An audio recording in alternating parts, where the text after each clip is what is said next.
The system that runs without you. Most auto repair shop owners that we talk to say the same thing when the topic of systems come up.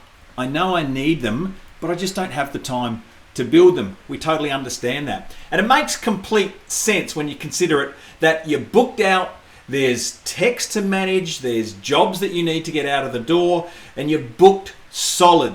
Reality is, who has time to sit down and document what they're doing? But the reason you don't have time is because you haven't built the systems yet. And that keeps you stuck in this loop. But there's something else going on here too. Something most auto repair shop owners don't realize. They've already built the how-to guide for their business. Every shop has one. The real problem is where it lives. And that one thing, that one location, that's what's keeping you connected to your workshop. Not physically, but mentally, 7 days a week, 24 hours a day. We've got to change where the how-to guide lives.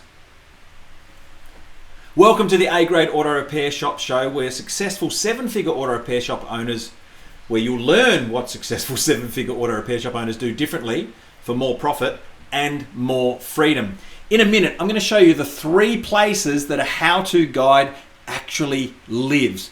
Why 2 of them are completely harmless and why 1 of them is keeping you completely trapped inside your auto repair shop. Before that though, we've got a free SOP template that connects directly to what we're covering today. It's the tool that takes what you've got living in your head and actually puts it somewhere that your team can find it. The link is in the description below. Don't grab it yet. We'll come back to it a little later. Now, every auto repair shop has a how-to guide. It lives in one of 3 places. What's the first place, you might ask? Well, the first place that we often see is the how-to guide is living on some shelf somewhere in the back office, out at the front desk. It's in a binder, it's in a folder, it's in a manual. It might be neatly marked, it may not be. It was probably put together at some point in time. Maybe someone was paid to write it. Maybe the auto repair shop owner did it themselves. Maybe the previous owners filled it out using pencil, crayon. I don't know. Either way, it's been living on the shelf since the day that you started or the day that it was finished, but nobody reads it, nobody updates it. The only thing it does usefully is gather a lot of dust. Where's the second space? Well, second space is in a drawer.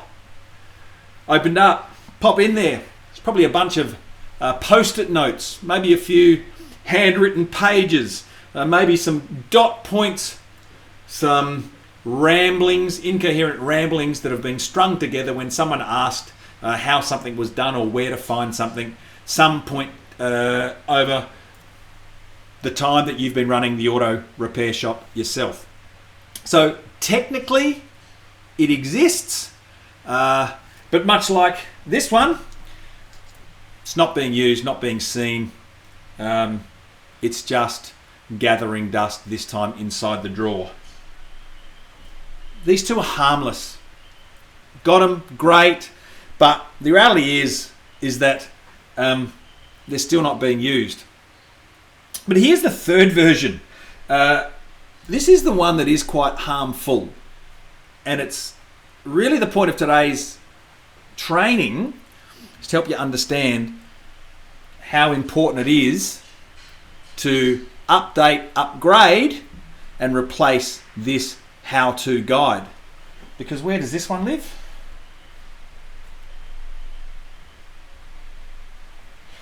Inside the owner's head.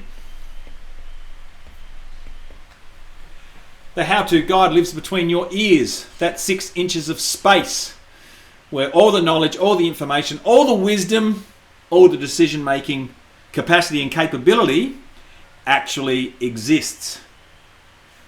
But unlike these two, well, this has never been written down. It never gets recorded. Sure, it gets shared, but it's shared with a belief that whoever you're sharing the information is, whatever question you're answering, it'll be remembered by that individual in the days, weeks, or months to come when they invariably come across the same issue. Problem here, if that how-to guide lives in here, it's always with you. And this is the big problem. Every time you walk out of your workshop, every time you take a day off, you go on holiday, you try to switch off for one evening, well, the how-to guide goes with you. So you might be physically somewhere else, but mentally, you're always in the shop. Your phone probably goes off every hour. I think there was a study that said on average, we are interrupted 8 times an hour. That's 156 times in a day, and something like nearly 15,000 times in a year across an average working day. So your phone's going off, your team's on the phone going, hey, where do we keep the order forms? What's the procedure when a customer disputes one of our invoices? How do we handle a comeback? Every single one of those questions means one thing, that there is no system for that. And because there's no system, they either come to you or they do what they think they should do, but without any guardrails or guidelines, it may not be what's best, or it may not be what you expect. And here's the part that stings a little bit, which is you've trained them to do that. Not because you were meaning to, but because human beings are we're habit building machines, right? So you didn't do it on purpose, but every time you answered your team's questions from memory, instead of pointing them to a document, you confirmed the same thing, that the answer lives with you. There is a saying in psychology that says, what fires together, wires together. So every time your team comes to you looking for the answer to a question, when you give them the answer, you are strengthening the wiring in their brain that tells them, I have problem, go see you for solution. You're also strengthening the wiring in your head that goes, team asked me question, I must make decision. It is an insidious and powerful loop that keeps you and your team locked in to the same loop, the same operating system forever and a day. So while these two versions, the self version and the draw version, are harmless, they're not doing damage. But the head version is totally different, because that one keeps you chained to one place. The business cannot run without you, not because your team can't do the work, but because the instructions for how the place works exists inside your head. I know, you probably know, this is the version that we see most often. So how do we work this out? How do we change this? Well, there's a bunch of questions that your team are going to ask you over a day. We call it the how do I signal. What does it look like? Well, a question that starts with how, where, when, or what. If you're getting them, that is your SOP signal. It doesn't matter what the question is about. How do I order parts on the system? Where do I put invoices when we're done? When do I need to have this phone call returned by? How do I handle a wheel alignment check-in? Or what do I do next? Doesn't matter if it's a simple question or a complex question. Doesn't matter if it's about how do I change the toilet paper, or what do I do for a complex transmission repair. If someone on your team is asking you How do I, where do I, when do I, what do I? Well, that means there's no system for it. And on the flip side of that, means that we've got to create one. How do we create one? Well, really there's three keys. It's what someone does first, what they do next, and then this is what happens after that. So every time you get one of these questions, how do I, where do I, when, right? Stop hearing those as interruptions. Start thinking of them as a list. It's a list of everything that needs to come out of your head and go into a system. Now, one of our clients, I was only talking to them a couple of weeks ago, when we were talking about this process, getting everything, the how-to guide out of their head, being able to answer these questions in SOPs, said to me, I never realized how much was in there. And that's usually the reaction that we're hearing, right? And when you start writing it down, when you track every how do I, when do I, where do I, what do I question that crosses your desk in a week or that your team brings to you every single week, you actually start to see the volume of questions that you're getting answered, but the priority SOPs to work on immediately. The how-to guide is enormous. And the longer you've been running your auto repair business, the more the how-to guide has been building up inside your head, and it gets pretty heavy. Most auto repair shop owners would expect to find 10 or 15 things. It's usually closer to 50 or 100. I know what you're thinking, that is crazy. That's one or two SOPs that you are completing, writing out, documenting in a week. Because the knowledge isn't just the technical stuff, it's the booking system, the supplier relationships, the customer communication, it's how you handle a difficult conversation, what do you do when a part doesn't arrive, it's all of it, it's all living inside your head, it's going nowhere until you build the system. So let's talk about the system. Going to look at the old way and new way in a moment. So now you've got the diagnostic, you've got the SOP signal, how do I, where do I, what do I, when do I. So stay with me because I'm about to go through what is essentially the slow and hard way, that's the old way, versus the fast and first way.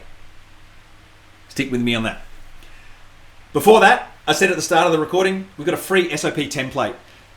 It gives you the exact format to document any procedure in your shop. You can download it, you can use it this week. The link is in the description. You can go there now if you like, but make sure to keep watching here. So when most shop owners hear you need to build a system, you need to write an SOP, they picture the same thing. They picture sitting down at a computer. That's my version of a laptop. That's the Windows. That looks like a robot head. I get that. They think of typing everything out. Keystroke, keystroke, keystroke, keystroke, keystroke, keystroke, keystroke, keystroke, keystroke. It was hard work just making those marks on the screen here. Typing out every detail, typing out every step, typing out every possible exception or multiplication of the issue. They've got to format it, they've got to file it, then they've got to tick that it's done. That is the old way. It's slow, it's hard, and I can totally understand why it almost never gets done. Let's face it, it's not only who has the time to sit down and do all this, but really who wants to. That to me sounds like a fake worse than death. So it simply doesn't happen. So but here's the fast and fun way, right? We've got a bunch of tools now. So if you're doing something on your tablet, on your desktop, well, let's actually screen record the whole thing. Download a free screen recording application. We use Loom, Loom, here at the Workshop Whisperer, and record what you're doing on the screen while you're doing it, and narrate, talk through what you're doing in the audio of that screen recording. If it's something out in the shop, right? If it's something out in the shop, I don't know, there's these amazing things called phones.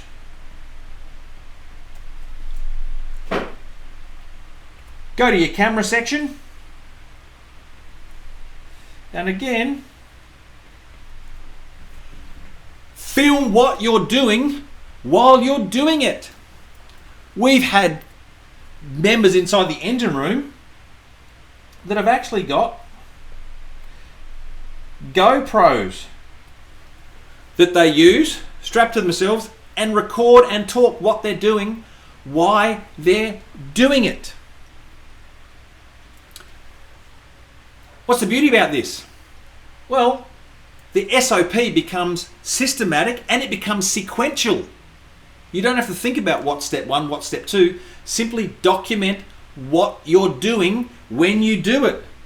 Because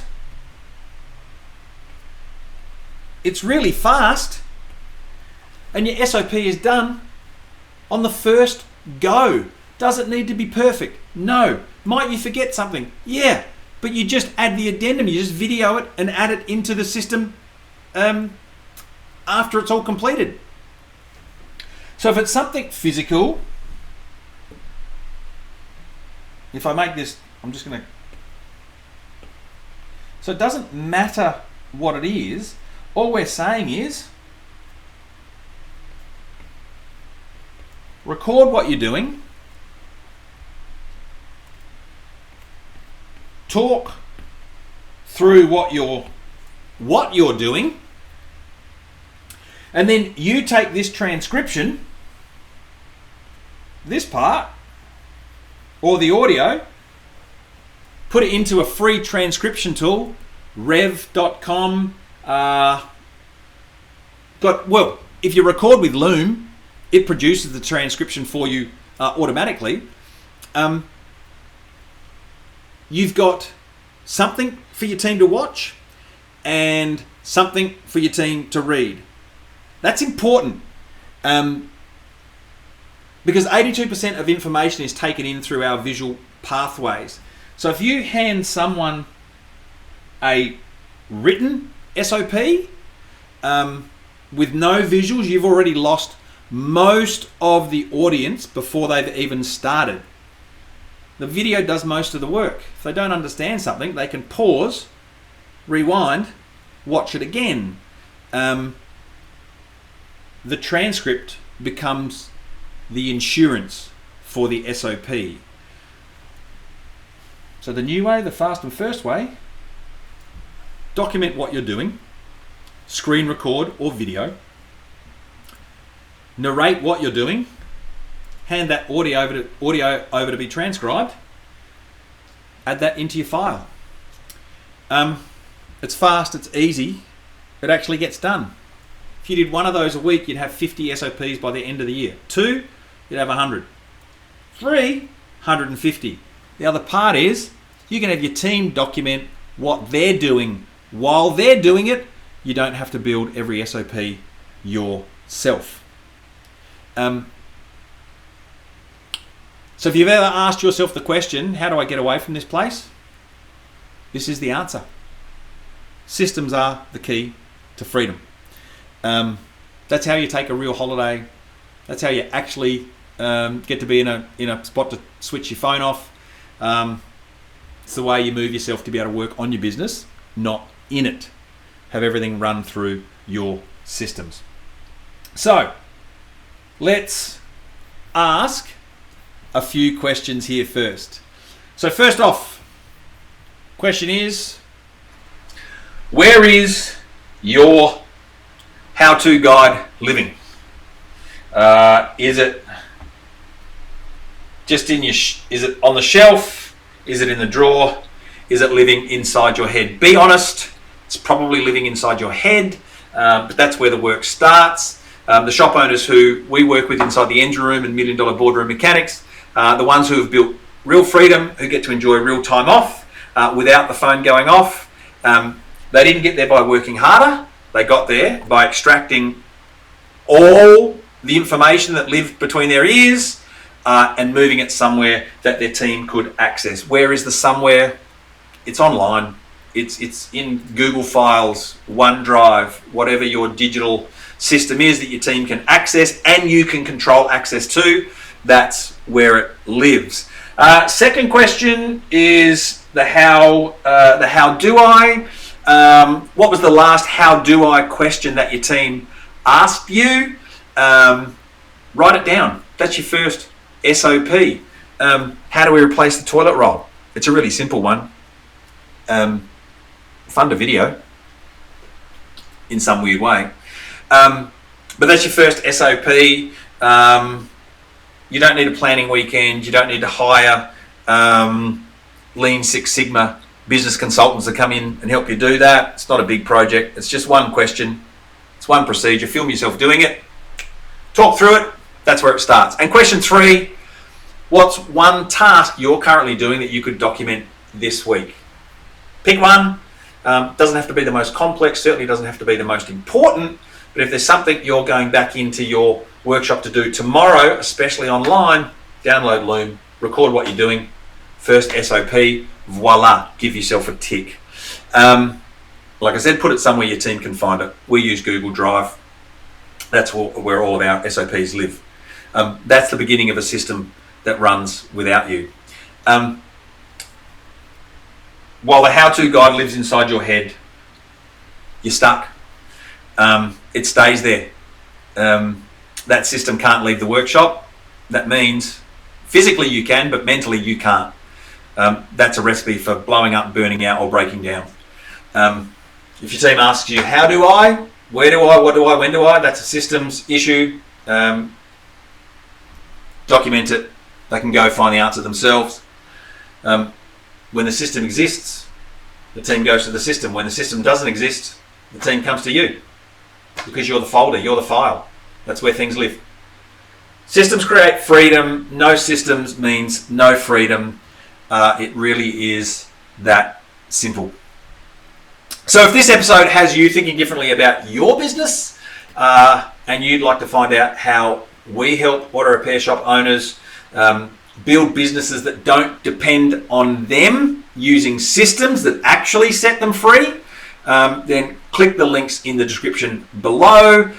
There's no pressure, there's no sales calls, just some useful information to help you make a decision on whether now might be the right time and that we might be the right fit to give you some help with your auto repair shop. And I'll see you on the next episode of the A Grade Auto Repair Shop Show.